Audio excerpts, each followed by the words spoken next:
Assalamualaikum warahmatullahi wabarakatuh. Halo sobat kita semua, kembali lagi berjumpa dengan saya Putri Nur Hidayati, mahasiswa Universitas Terbuka semester 6 dengan nomor NIM 85630899. Pada kesempatan kali ini saya akan melaksanakan kegiatan praktikum IPA di SD pada modul 7 KP1, yaitu tentang sifat-sifat cahaya. Alat dan bahannya yaitu ada senter, kaca datar yaitu cermin rias, pensil, kemudian gelas berisikan air, tabir, dan toples bening. Mengamati sifat-sifat cahaya yaitu yang pertama, cahaya dapat merambat lurus.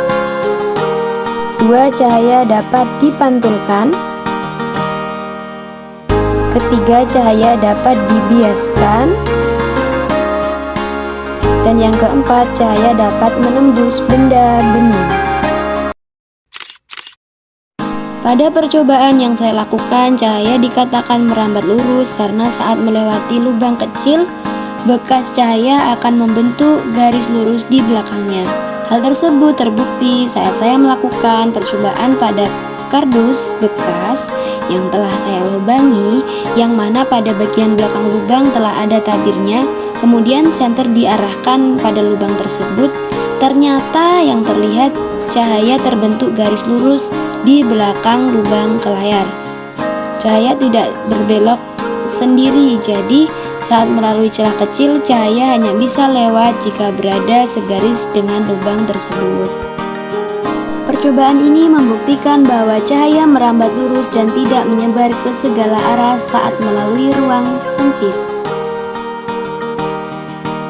Cahaya dapat dipantulkan, yaitu pada percobaan yang saya lakukan ketika senter dinyalakan, lalu cahaya dari senter mengenai permukaan cermin datar menjadi memantul.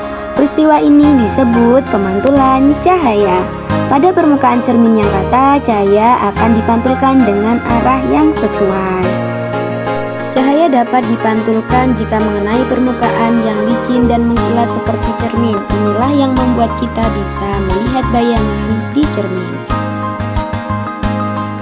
Yang ketiga yaitu cahaya dapat dibiaskan, refraksi.